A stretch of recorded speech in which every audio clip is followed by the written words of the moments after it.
Esse aqui é um exemplo de uma paciente minha. Imagina só, Ana, 41 anos, profissional com carreira consolidada, mãe de 2 filhos, um adolescente e uma criança. Sente que viveu no automático por muitos anos, priorizando trabalho, família, em detrimento de si mesmo. Olha a queixa dela. Minha mente não para. Estou sempre acelerada, ansiosa e exausta.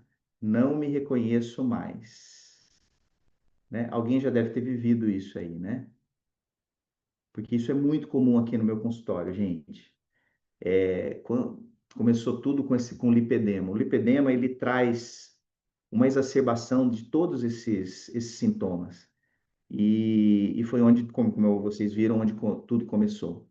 Bom, logicamente, eu não vou dizer exatamente o que eu fiz por ela, né? As coisas específicas. Mas existe uma forma da gente analisar que é essa daqui. Tudo começa com a dieta. A dieta eu vou falar um pouquinho, mas vocês tiveram já uma aula sobre alimentação e como você deve respeitar a crononutrição. Mas eu vou dizer algumas coisinhas e o que alguns trabalhos científicos falam sobre isso. Então eu vou acabar falando sobre todos esses temas aqui e falar a respeito de exercício físico, do sono e do intestino. E eu já queria deixar que se você se preocupar com esses 4 aqui, você já terá uma vida bem mais tranquila. Eu falo sobre manejo de estresse, porque assim, estresse, gente, é uma coisa que vai existir sempre. Isso não tem como tirar da vida. Aliás, o estresse, ele tem o aspecto positivo dele. E isso nós vamos falar aqui sobre técnicas de hormese. O que é hormese, né? Talvez vocês não tenham ouvido falar sobre isso. Então, eu queria falar com vocês a respeito disso daqui, para a gente então já entrar um pouco em como desacelerar. Pronto? Ok. Estamos de volta? Bom, então a gente voltou aqui. A gente vai acabar falando sobre todos esses aspectos e também como seria como que a medicina integrativa atua. Você vê que ela atua em tudo isso aqui. E tem hora que a gente precisa identificar, eu acho que a grande função de nós, médicos integrativos, é tentar identificar onde que existe o bloqueio. Porque não é só eu falar, muitas vezes a informação para algumas pessoas é o necessário. E eu falo para algumas assim, olha, faz isso e faz aquilo. E ela volta, nossa, ela volta amando, porque deu tudo certo. Mas tem algumas que não dá tudo certo, porque ela tem bloqueios ali, não é falar, eu falo assim, ó, faz o detox. Legal. Só que algumas não conseguem. Então, o que a gente precisa fazer? O importante é que, mesmo na falha, a gente não conseguindo fazer, é uma informação. E essa informação vai nos conduzir para que a gente seja mais assertivo. Então é importante também isso, porque eu vejo e eu tento passar isso, porque senão o paciente volta, ela não volta. E vocês ficam frustrados, porque, poxa, eu tentei fazer e não consegui. É importante vocês terem isso em mente. Então vamos lá. Bom, primeiro vamos falar sobre a dieta. Quando o paciente vem comigo, o cliente vem comigo, logicamente eu peço uma quantidade de exames baseado para a gente fazer um screening de problemas que ela possa ter, porque todos os exames vão nos nortear para saber se a pessoa está inflamada. Então, eu peço exames de inflamação. Nós pedimos exames hormonais não só sexuais, mas também tireoide, cortisol, para a gente saber como a gente está o funcionamento. Se a gente encontrar alterações no cortisol, a gente já tem, só como exemplo, a gente já sabe se tem alterações na mitocôndria, que é nossa fonte de energia diária. Só para vocês saberem, né, se vocês não conhecem bem mitocôndria, nossas usinas, elas estão do lado do nosso DNA e, na verdade, está em toda a célula. Cada célula existe de 1.000 a 5.000 mitocôndrias. Gente, olha a complexidade de uma célula. É impressionante a quantidade, de informação que tem dentro de uma célula. E se a gente tem 1.000 usinas, dentro de uma célula, que é o limite mínimo, ou seja, já não tem muita. E elas funcionarem errado, você acha que você vai ter energia durante o dia? Não vai, né?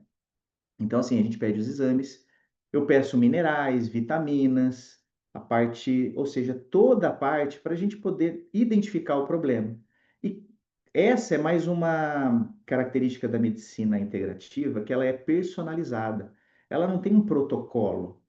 Ela tem um protocolo inicial de pedida de exames, mas vai ter hora que eu vou ter que pedir muito outros exames. Para alguns, eu vou ter que pedir exames de fezes. Você sabia que as suas fezes falam muito sobre você, né? Sabe, eu sempre dou o exemplo. Se você for no lixo da sua casa, eu sei o que você come, quais são seus hábitos. Então, quando eu peço exame de fezes, eu consigo saber muito sobre você. Não é para todos, mas eu peço para alguns, sim. Assim como eu vou pedir outros exames para poder ajudar na conduta. E sempre de uma forma personalizada. Então, eu gosto muito de começar com o detox, né? O detox ele é somente 30 dias, mas é interessante que o detox, eu sempre falo, apesar de eu restringir alguns alimentos, na verdade é para expandir a qualidade daquilo que você consome. Não só a qualidade, mas inclusive a variedade. Porque nós temos uma tendência, e quando a gente está meio cansado, ruim, com muitos problemas, nós limitamos a nossa alimentação. E o detox é uma oportunidade da gente tirar esses alimentos. Lógico que a gente pode cair naquele ponto. Poxa, se você fizer uma dieta detox e eu não conseguir, porque algumas mulheres não conseguem, e homens também não conseguem, porque está tão inundado de alguns alimentos que não consegue fazer. Nesses casos, tem saída? Lógico que tem, gente. Nós fazemos, então, uma outra forma, a gente passa a ser mais leve. A gente acaba dando um alimento, só melhora a dieta. Então, fala, olha, dá para só melhorar? Dá para tirar processado, dá para você diminuir a quantidade de açúcar, né? Isso é um caminho, mas depois eu gosto de trazer o detox novamente. Às vezes a gente precisa fazer uma preparação para fazer o detox. O detox, gente, é uma alimentação assim, 30 dias só. Eu tiro bastante coisa, né? Tiro farinha de trigo, tiro carne vermelha, não fiquem bravos comigo. Eu tiro, já falei, o glúten, né? O leite, derivados, óleos vegetais, açúcar, álcool. Falei dos processados, né? Acho que esse nem precisa dizer, né? Mas, e é impressionante como existe resultado e como as pessoas voltam aqui achando assim, doutor, o que que aconteceu? Eu desinchei, eu estou mais ativa, ela já está curada? A pessoa já está curada? Não. Mas é o primeiro processo que eu gosto de mexer, né? Lógico que com os outros que eu vou, com aqueles quatro, lembra os quatro? São os pilares: dieta, exercício, sono e intestino. Esses são os fundamentais. E lógico que depois desses 30 dias, a gente precisa descobrir qual é a melhor dieta. Isso é um papel da nutricionista. Descobrir qual é a melhor dieta baseado naquilo que você gosta, baseado também naquilo que você precisa. Então, pode ser uma dieta mediterrânea, low carb, pode ser uma mediterrânea modificada, existem outras variações de outras dietas, tá?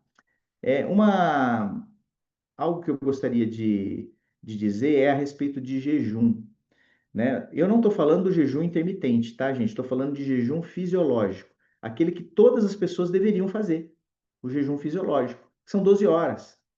Por isso a importância de você, de repente, parar 7, 8 horas da noite e só ingerir qualquer coisa, a não ser água, chás, nesse período, somente 12 horas depois. O intestino precisa de um repouso. E isso é crononutrição, é cronobiologia. Esse trabalho que eu trouxe aqui só como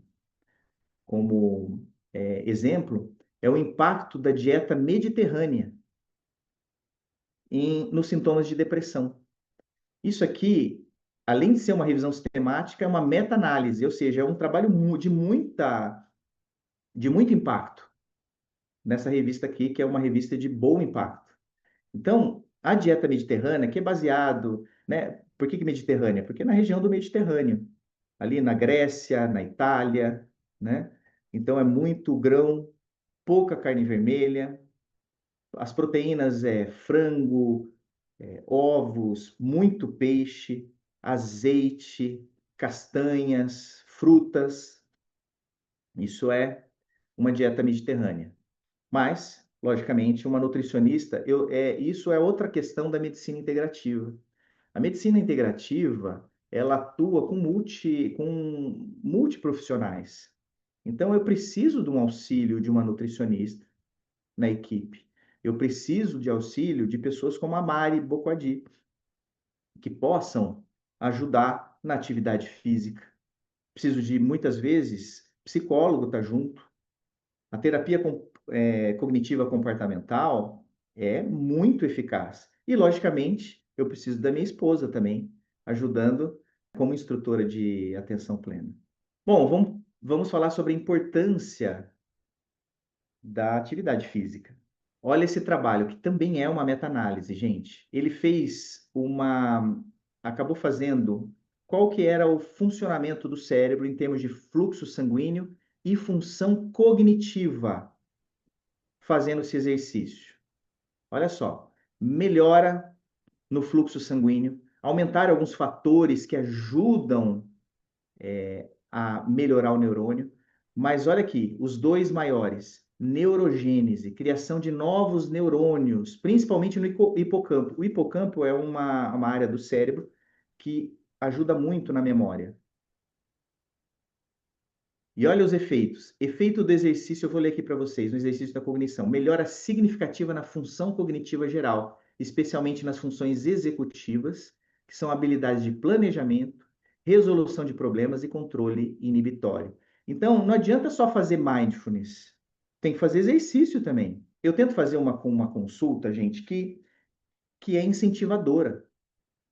Então, sempre no final da consulta, ela fala, mas doutor, qual é o melhor exercício? Elas acreditam que, de repente, já pode sair fazendo você fala, olha, eu falo assim, você faz isso, isso e isso. Você vai fazer, então, 3 vezes por semana, você vai fazer aeróbico. 3 vezes por semana, você vai fazer exercícios de força. E desses aeróbicos, você vai fazer um exercício de alta intensidade. Gente, não vai fazer isso, não vai conseguir fazer logo de cara. Então a pergunta certa é: o que eu consigo fazer? Muitas vezes, dependendo dessa sensibilidade que eu tenho com o paciente, eu falo: pode ser só uma caminhada de 20 minutos? Eu peço isso. Eu gosto muito de um médico, talvez alguns de vocês devam conhecer, que ele tem um protocolo. Ele é um neuro, Dr. Pedro Chitaski, que ele tem um protocolo mental, que ele faz pequenas atividades durante 7 semanas e vai aumentando essas atividades durante 7 semanas. E são exercícios simples, como caminhada. Já ouviram isso depois, vocês podem até pedir para a Mari fazer, ou a prancha e agachamento. São exercícios simples que podem. A minha irmã fez esse protocolo e ajudou muito ela, porque ela não conseguia, ela tinha um problema no joelho, ela não fez o agachamento, mas acabou adaptando algumas atividades para ela, e ela fez em casa todo dia, começou com 15 minutos. Então, sempre existe essa uma forma da gente começar. Mas é lógico, todas as atividades são válidas e você pode ir criando metas para poder subir. O que isso impacta? A atividade física impacta na cabeça. E eu vou mostrar, acho que um artigo aqui para frente, se eu não me engano. Mas existe um alvo. E qual que é o alvo? O alvo é a gente chegar a fazer uma atividade física de moderada intensidade, que é de 150 a 300 minutos. Então, a hora que você chegar em 150 minutos de uma atividade moderada, você já está na meta. Olha que coisa legal. Se você fizer 30 minutos 5 vezes por semana ou 3 vezes de 1 hora, você já chega. Mas eu geralmente eu peço para fazer uma atividade moderada de meia hora ou em alta intensidade de 15 minutos. e associo exercícios de força. Essa conjunção de atividade de força, alta intensidade e moderada intensidade ajudam bastante, é a nossa meta. É importante vocês fazerem aquilo que vocês conseguem fazer, mas não parar por aí. Então, por exemplo, eu com o tempo eu fui acrescentando ferramentas. Eu uso muito, por exemplo, um relógio que mede os batimentos cardíacos, que mede a intensidade, acaba inclusive me ajudando em qual zona de treinamento que eu fico. Então você fala, nossa, o que que é uma atividade de moderada intensidade? É 50 a 70% da frequência cardíaca máxima. Aí você fala, você sabe qual que é a sua frequência cardíaca máxima? Você pega 220 e tira da sua idade.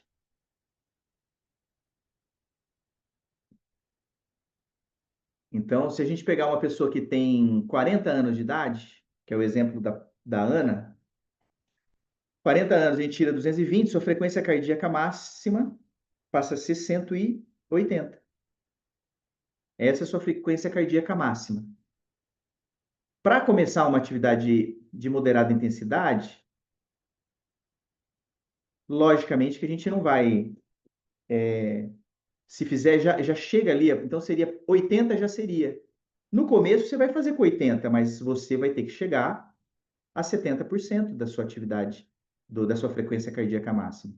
A atividade física de moderada intensidade, gente, é aquela que você consegue falar algumas frases, mas tem uma certa dificuldade. Você fica ofegante, mas você consegue ter conversas, é, alguma conversa, mas não é aquela conversa de uma hora que você sai para passear com a amiga, aquela caminhada de uma hora, tá? Essa é leve intensidade. Essa tem impacto? Tem, mas não é tão boa quanto fazer uma de moderada intensidade. E a de alta intensidade, que eu sugiro muito, porque tem mais benefícios além da saúde cardiovascular. Essa daqui em específico, nós vamos aprender mais para frente, que ela tem uma atividade muito importante, inclusive no nervo vago, que é alvo de desacelerar a mente.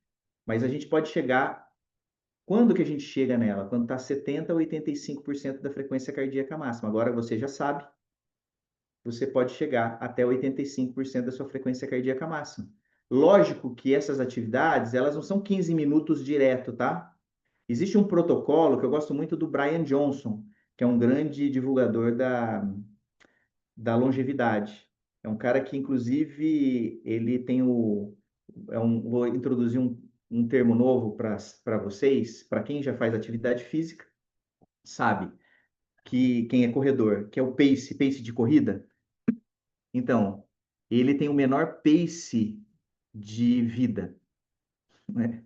Você imaginou você ter uma idade cronológica de 50 anos e ter uma idade biológica de 35 anos, com um pace de 0,48, significa que em 12 meses você só envelhece 6 meses?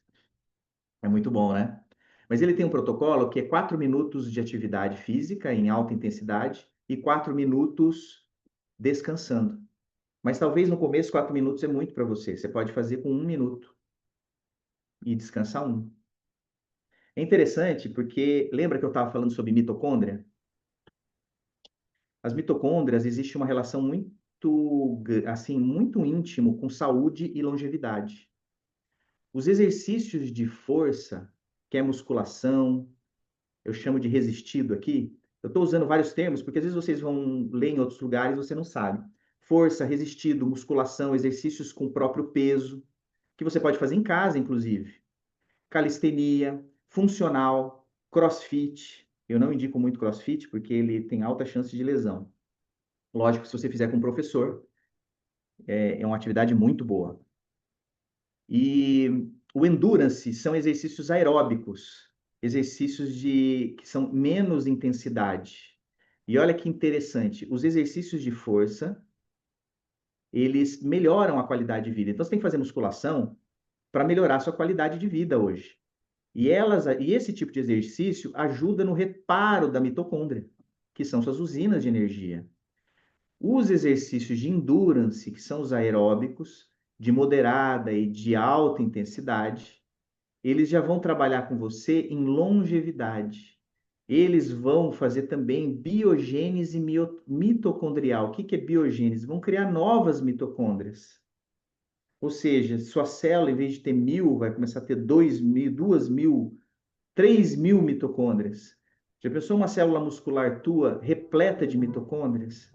Você não vai ficar cansado durante o dia. Você não vai chegar no final do dia, você vai chegar um pouco cansado, porque você trabalhou muito, porque você teve muitas atividades durante o dia, mas você fala assim, poxa, eu consigo ter um momento de qualidade com a minha vida, com a minha família, consigo ir num jantar com meu marido ou com a minha esposa, consigo ter uma atividade ainda à noite. É muito legal isso.